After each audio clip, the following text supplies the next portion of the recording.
بسم الله الرحمن الرحيم الحمد لله والصلاة والسلام على رسول الله اللهم وفقنا لما تحبه وترضاه وبعد فالسلام الله عليكم ورحمته وبركاته طبعا كان عشير رمضان توقدا بأيه حين أغني بشر رمضان إنيتهاي بشر وقفض بدن سنتك إسلامركا وحين أغنى هاي طبعا كهبينا وقدا بأيانا إن رمضان وقسي فض بدأيه إذا ما بشي وفض بدنيد يتبنكي هبينا سنتك وقفض بدنا iyo habeenkii sanadka oo dhan ugu fadli badnaa oo tobankan laga dhex filayo ayaa jira haddaba hadyigii nebigu calayhi salaatu wasalaam iyo dhaqankiisu muxuu ahaa hadyiga nebigu inuu ku dadaalo calayhi salaatu wasalaam usaliya nebiga inuu ku dadaalo daacada iyo ilaahay u dhowaanshiyihiisa si aanu ugu dadaalin habeenada kale sanadka oo dhan yani tobankani way uga calaamadsanayeen marka la eego sanadka kale sanadka oo dhan intiisa kale si awgeed bay imaamu muslim xadiidka uu soo warinayo umulmu'miniin caaisha radia allahu canha waxay leedahay kaana rasuulu llahi sala allahu calayhi waalihi wasalam yajtahidu fi alcashri alawaakhir maa laa yajtahidu fii gayri wuxuu ahaa nebi moxamed calayhi الsalaatu wasalaam tobankaa habeenee ugu dambeeya bisha ramadaan mid dadaala si aan u dadaalin sanadka intiisa kale oo dhan idan tobankan habeen wuxuu qofka muslimkii u baahan yahay awood wuxuu leeyahay oo dhan iyo raganimo iyo tamar iyo xoogba inaad isugu geyso tobankaa habeen cibaadadooda weliba عائشة waxay leedahay hadyigii nabiga calayhi الsalaaةu wasalaam waxaa ka mid ahaa xadiiska صaxiixaynku warinayaan kaana الnabiyu salى اllahu عalayhi waalihi wasalam إida dakhala اlcashru shadda mi'zarah وaأxyaa laylah وأyqada ahlah imaamu muslimna riwaayadiisu waxay siyaadinaysaa wajadda washadda mi'zarah caaisha waxay leedahay nebigu calayhi الsalaatu wasalaam tobankan habeendan hadday u soo galaan guntiguu dhiisha iskaga dhigi jiray halkay soomaalidu tidhaahdo guntiguu adkaysan jiray habeenkiisana wuu noolayn jiray reerkiisana wuu toosin jiray bay caaisha leedahay waxaa kaloo sii muhiima inaad de habeenkii baadi doontid khatarta ahaa ليلة القدر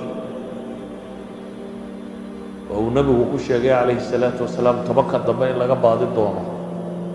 وهو هدنا يري التمسوها في العشر الأواخر والتمسوها في كل وتر بنبي وهدنا في كل وتر وارتبقى الضبائن الرادية وهدنا وحكسي الرادي سامون نبي عليه الصلاة والسلام هبين ذا وتر كاه هبين ذا وتر كاه كسير رادي ومحاد قبل وحاد قبل عائشة waxay tiri oo ilaahay haduu ila kulmiyo maxaa yeela xadiidka ibn maaja iyo tirmidhi ba warinaya sheekh albani saxiix ay sheegay wuxuu nabigu yiri calayhi salaatu wasalaam quli allahumma innaka afuwun karim tuhibbu alafwa fa'fu anni waxaad tidhaahdaa allahumma innaka afuwun tuhibbu alafwa fa'fu anni ilaahayow mid xafiye baad ee cafide oo cafigana jecel ee rabbow cafide idan habeenkan si aad u raadacayso baryada ilaahay badi baryada ilaahay badi waa habeenku nebigu leeyahay fiihi laylatun khayru min alfi shahri man xurima khayruha faqad xurim xadiidka axmed iyo nasaa'i ba warinayaan sheekh alalbaanina saxiixa ku tilmaamaya waa habeen kun bilood ka khayr badan sida qur-aankuba sheegay waman xurima khayruhaa faqad xurim buu nebigu habeenkaa ninka khayrkeeda waayaa habeenkaa khayrkiisa ninka waayaa kaasi khayrba waa khayr beele khayr beelayaasha si aanad ugu biirin habeenkan raadicee sidaa ogeed ayaa ilaahay subxaanahu wa tacaala si laynoo dareensiiyo habeenkan fadligiisaa layna yidhi kow war waa habeenku qur-aanku soo degay baa la yidhi innaa anzalnaahu maxaa ku xiga fii leylati اlqadr leylaة اlqadri khayru min alfi shahr waa habeenkii ilaahay subxaanahu wa tacaala uu u doortay hadalkiisa uu aadanaha kula hadlayo wuxuugu sheegayo inuu soo dejiyo waa habeenkaa qur-aanku uu ku sheegayo kun bilood waa dhowr iyo 80 sannadood oo 3 sano wax ka badan bilaa dheer 3 sano siduu ula mid yahay yani waxa weeyaan salaadaad habeenkan tukataa 3 sannadood salaadaad kun bilood salaadaad tukanaysa u dhigantaa wardigaad wardidaa intaasuu u dhigmaya yani camalka khayrka aad shaqaysataa camal la shaqaynayay dhowr iyo 80 sannadood buu maxay ayuu la fadliyo u dhigmaya ilaahay wuxuu ku tilmaamaya habeen barakaysan inuu yahay haddaad inuu barako raadinayso soomaalidu barakay doontaa soo maaha xabaalaha waa laga soo barakaystaa meeshan waa laga barakaystaa waa barakaa la raadinaya haddaad barako rabto innaa anzalnaahu fii laylatin mubaaraka baa ilaahay habeen barakaysan habeenkan baa ah ee raadi waa habeen malaa'igtu soo degto jibriille uu soo dego xataa jibriil malaa'igta oo dhan baa soo degta oo qadarkan alqadar culamada mufasiriinta qaar baaba sheega inay tahay min addiiq oo cidhiidhi ay tahay waxaan filayaa caalimkii lugawiga ahaa ee khaliil ibnu ibraahim alfarahidi siduu sheegayo khaliil ibnu axmed alfarahidiy siduu sheegayo dayqii cidhiidhigii buu ku fasiray wuxuu leeyahy malaa'igta dhulku cidhiidhi ku noqda idan malaa'igta iyo dadkii fiicnaa baa soo dega waa hiya salaam baa ilaahay ku tilmaamay waa habeen nabadgeliyo shayطaan iyo inta xumaha wadoo dhan baa laga nabad galaa waa habeen maqaadiirta sanadka soo socota fiiha yufraqu kulu amrin xakiim maqaadiirta sanadka soo socdoo dhan la soo qoro malaa'igta loo soo dhiibo waa habeenuu nebi moxamed leeya calayhi الsalaaةu wasalaam uu nebigu yidhi man saama ramadaana iimaana واxtisaaba gufira lahu ma taqadama min denbih waman qaama laylaة اlqadri iimaana واxtisaaba gufira lahu ma taqadama min denbih xadiidku 3 shay buu tilmaamayey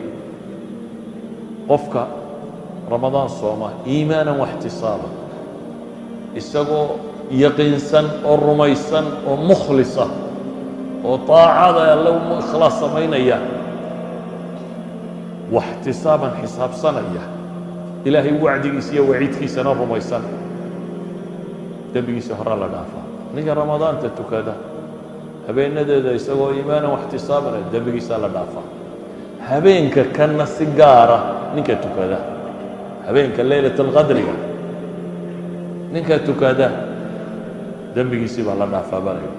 gufira lahu ma taqadama min denbi idan ayuha alaxiba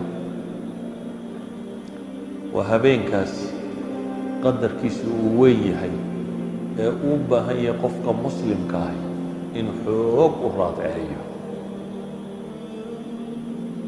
cibaadaadka ugu badan ee tobankan la sameeyey culimmadu tilmaamaan waxaa ka mid ah qur-aanka oo akhriskiisa la badiyo qur-aanka oo akhriskiisa iyo tadabburkiisaba la badiyo waayo ilaahay bishan buu u doortay inuu soo dejiyo nebigana calayhi الsalaaةu wasalaam jibriil baa intuu u yimaaduu bisha tan qur-aanka la akhriyi jira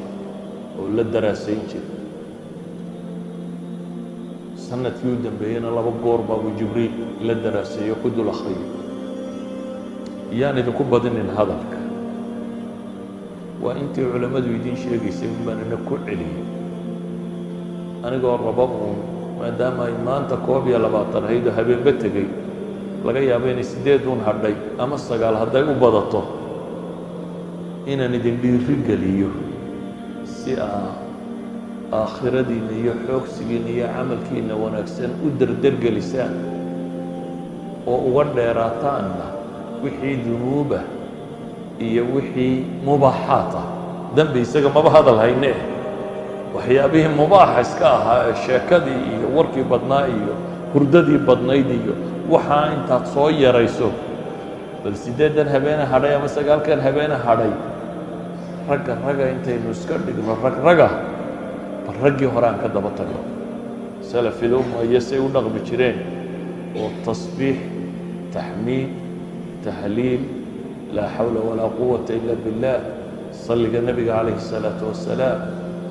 qur'aan akhris iyo wixii la mida salaad aan isku dayna inaan badinno warkaygu galabta intaas ku leeyahay sallallahu ala muhammad wa ala alihi wa sahbihi wa sallam